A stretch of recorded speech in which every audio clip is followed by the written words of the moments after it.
Hello everyone, this is Defense Politics Asia, and this is the situation report or the summary for the day of 796 for the 29th of April. And we're going to start off with one frontline changes report. I have already published a frontline changes report. You probably might have seen it. And so that covers a lot of changes.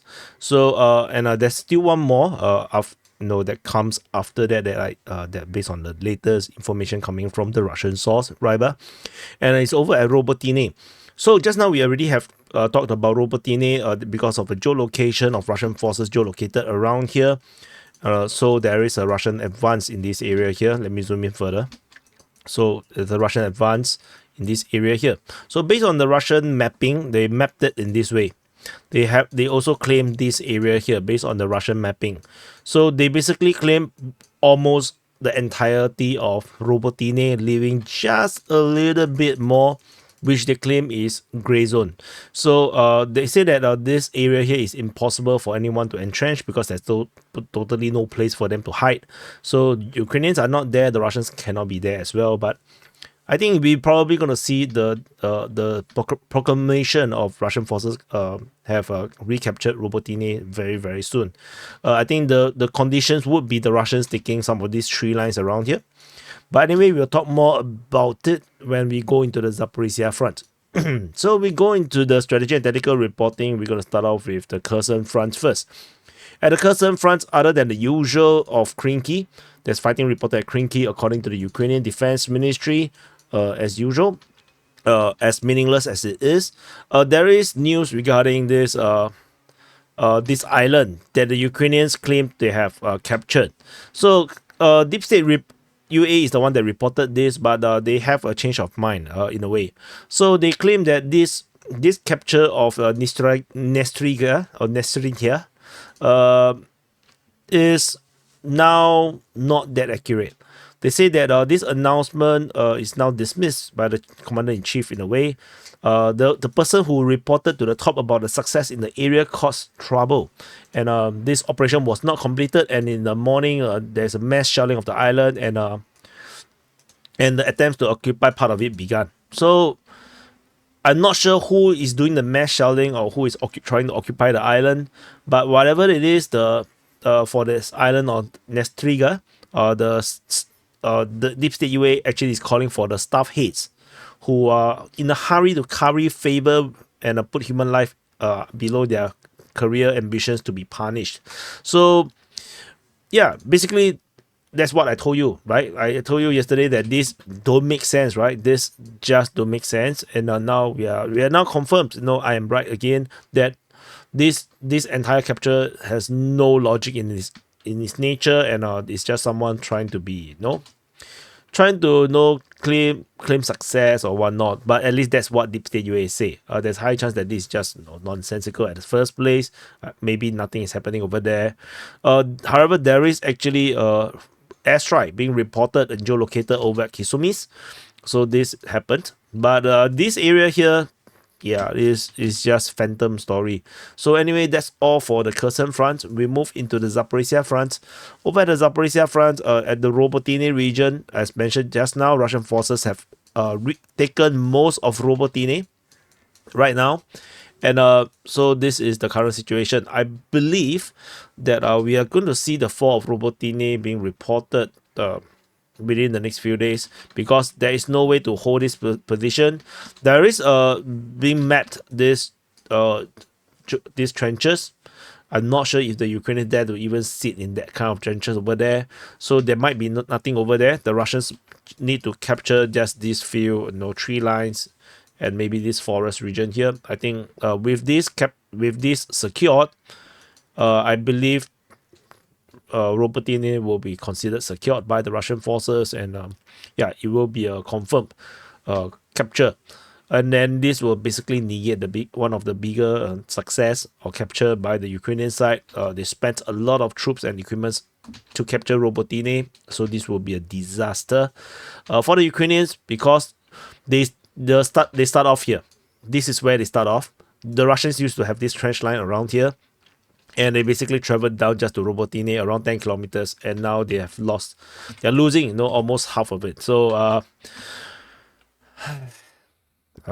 so disappointing. That's all for Zaporizhzhia Front. There's nothing else over at this region here. We move into the Donetsk Front. Over at the Donetsk Front, there is multiple reports of Russian attacks coming all over the place. There's Russian attacks reporting at Novodarivka, Staromayorske, Uruzaine, towards Vodian from the Soloky direction, towards Konstantinivka, over at Paraskovievka, at Georgievka, as well as KRASNOHORIVKA, in two different directions, actually from the east and from the south. So this is the strategic situation over at the Donetsk Front.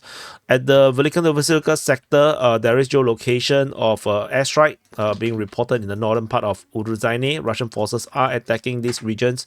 The unusual one is actually the one towards Novodarivka that is not reported previously. This one was reported by the Ukrainian Defense Ministry. So we shall continue to monitor over this region. We move into the other fronts. There's nothing at the Voleda region except for this attack coming from Soloky towards Vodian. This is reported by Deep State UA, as they mentioned the attack from Soloky towards Vodian. They say that the enemy was pushed back by the fighters of the 72nd Mechanized Brigade. So at least now we can have a kind of a more and more closer certainty that when they talk about fighting at Vodian, it's actually talking about an attack coming from the east. So this is more and more, accurate, corroborated. Over at the Novo-Mikhailivka region, I'm going to start putting fighting at Konstantinivka because they are constantly mentioning Konstantinivka, with the fighting probably coming from Novo-Mikhailivka from the south, and the Russians are also trying to push for Paraskovievka according to Deep State UA. So this is a progression from the Battle of Novo-Mikhailivka. They're going to progress to fight at Konstantinivka. We will continue to wait. Konstantinivka is actually strategically important as it links Voleda all the way down to Voleda. And Konstantinivka is also the junction for this road all the way down through all these settlements. So this is a very important junction. So yeah, the Russians would probably love to deny it for the Ukrainians, and we shall see. And we move on to Georgievka. There's just fighting reported here. There's nothing to talk about. Now, Battle of KRASNOHORIVKA. Yesterday's geolocation shows the Russians pushing from the east. We have now seen mappings that suggest more. So let's zoom in a bit more. So on the eastern part, let's try to fit everything in. Okay, so the Russian mapping shows that the Russians have taken the road as well, and multiple of these trenches, while the Ukrainian mapping shows in this way. So whatever it is, the Russians are now making a massive push from the east towards KRASNOHORIVKA. And this actually corroborates something that I said much more earlier, that I say that the Russians may, after a push coming from the south, I may use another color, from the south, they may attack from this area here and create a pincer. Although I thought it's unlikely because this area here is so heavily entrenched. But turned out that the Russians did indeed try to do it now. And there is expansion based on Russian mapping on the western part, towards the northwestern part of KRASNOHORIVKA. The fighting through the center towards the western neighborhood is still ongoing, and it looks like the target is this entire western neighborhood right now, and they're going to pincer this area here from both sides. And then the Russians have also expanded their control towards the west, in the center part of KRASNOHORIVKA. So this is the current situation at the Battle of KRASNOHORIVKA. The Ukrainians seems to have no means of stopping the Russians. At this moment, it looks like they are just keep getting pushed back again and again and again. So that's all for the Battle of KRASNOHORIVKA. We move into the Avdiivka Front. At the Avdiivka Front, we have a continuation of the Avdiivka offensive. We're fighting reported at Netelove, over in the south of Povomaisky, at Olivka, at Semenivka, towards Novoporovsky, at Novobakhmutivka, towards Saltkil, at Ocheretine, towards I can't read this one, I forgot. This Novo-Alexandrivka, and then there's fighting report towards Arkhangelsk, fighting at Novokalinove and Karamik. So this is the entire strategic situation over at the Avdiivka Front. We move into details. So this color is wrong color. So we move into detail. There is a geolocation of a drone hitting Ukrainian forces over at Dolinivka, I believe. Yeah, Dolinivka. And they're over at Netelove. The Russian forces are still attacking in this area here with geolocation of FPV drone strike on the Ukrainian armored vehicle, a BDRM over in the center of Netelove. So this is happening. According to Deep State UA, they reported the Russians are pushing south of Novopervomaisky. They are still unable to take out this salient. So interesting. And we move on further up north. There's no development being reported over at Semenivka and Olivka. At least no one is actually reporting anything coming out from this area here. So that's actually a bit surprised because I thought that they will expand the control much more by now. And there is also fighting reported at Novoporotsky, Solovyove, over at Sokil and Ocheretine.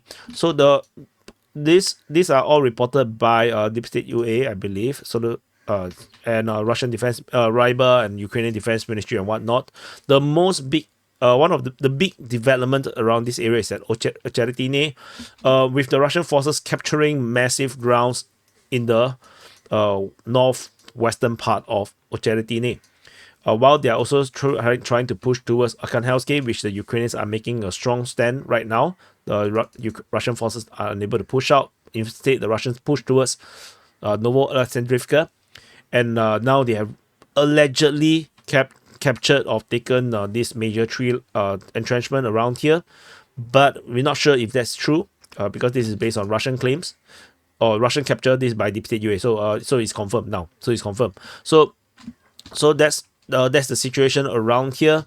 The Russian forces will likely to continue to push to capture Novoalexandrivka, and then they're going to have an open road, or at least there's no much entrenchment around here. They can hit northeastward, or they can actually hit northwestward also. Possibility.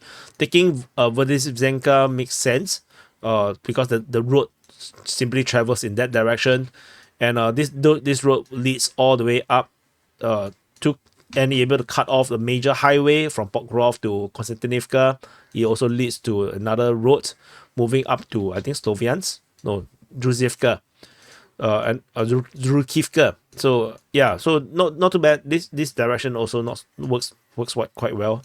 But the thing is that they did still capture quite a lot of grounds. Based on this graphic is 4.72 kilometers square kilometers. So there's quite a big slice of land being captured. Over at Karamek region, Novokalinove, the Ukrainian mapping, Deep State UA has acknowledged that the Russians have basically stormed through Novokalinove. So in their mapping, most of Novokalinove is now under Russian control. Basically, it's a massive corroboration. The only this center part and around this heavy entrenchment is not being mapped as taken. But this part is actually gray zone in their mapping, so it could mean a lot of things. It could mean that the Russians are not there. It could also mean that the Ukrainians are still there. We're not sure. Over at Karamek as well, they also have mapped. They also have considered that the Russians have taken half of Karamek, and in fact they have expanded beyond what the Russians have mapped, and some part of this entrenchment is now taken. So this is very interesting. Which, if this is true, then the Russians can actually swing to the rear of Karamek, and with this pincer attack, Karamek is just not holdable. I think Karamek will be falling within the next 24 to 48 hours, given the situation as we are seeing right now. So, and Novokalinove definitely will be also be declared under Russian control, definitely for sure. So far, no one is claiming Novokalinove is fully captured just yet, based on my sources. Even if it looks like the Russians have taken full control of it, but there is no firm declaration just yet.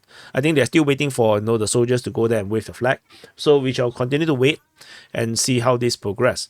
Over at Niu-York Front, at the Niu-York Front, there is no fighting being reported, but there is a update in terms of the mapping. Based on Deep State UA's mapping, I noticed that they put Novoselivka as entirely under Russian control, as well as this entire tree line along this road. So which means that I just update the mapping just to inform you guys that this happened. And that's all from the Niu-York Front.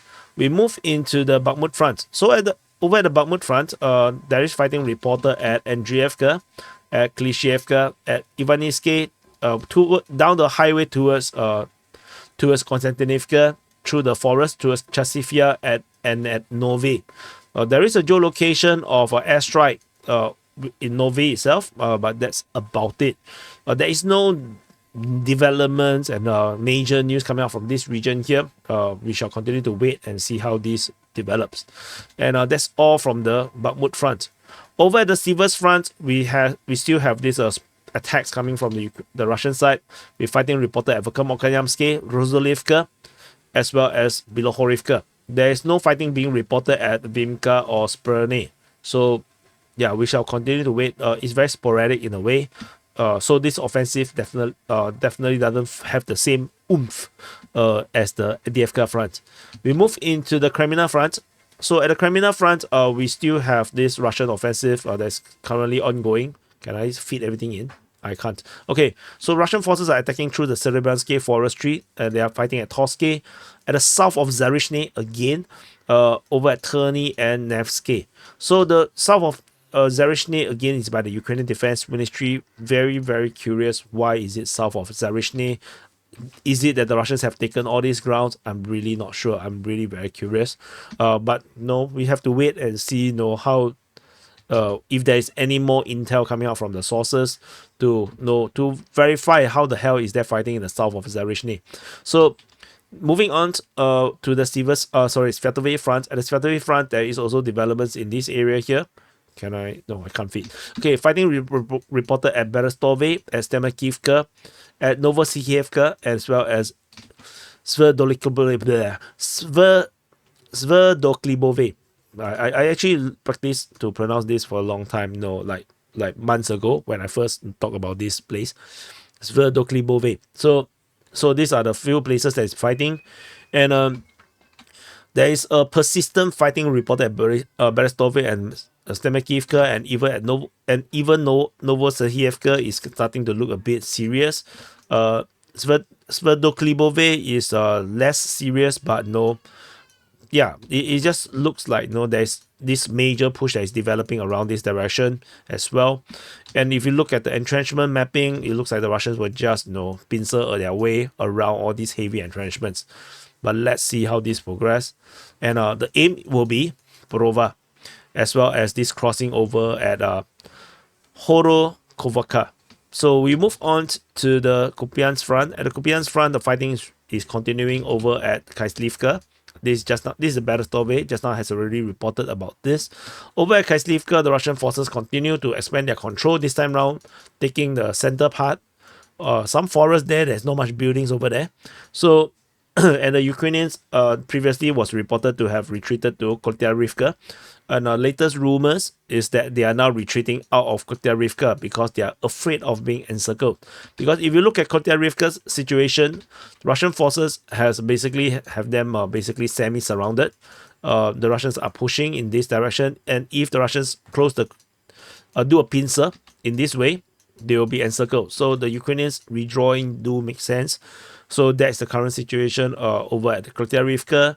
There is a geolocation of artillery strike on the Ukrainian position in Kharkiv. So there is still Ukrainians in Kharkiv right now. So we shall definitely monitor and see how this develops. There's nothing else over at the Kupyansk Front. And over at the Kharkiv Front, there is geolocation of Lancet attack on the Ukrainians over at Snelnikove, or rather actually is Sahelny. And then another geolocation is the airstrike, the Russian airstrike over at this area here called Strelecha. So that's about it.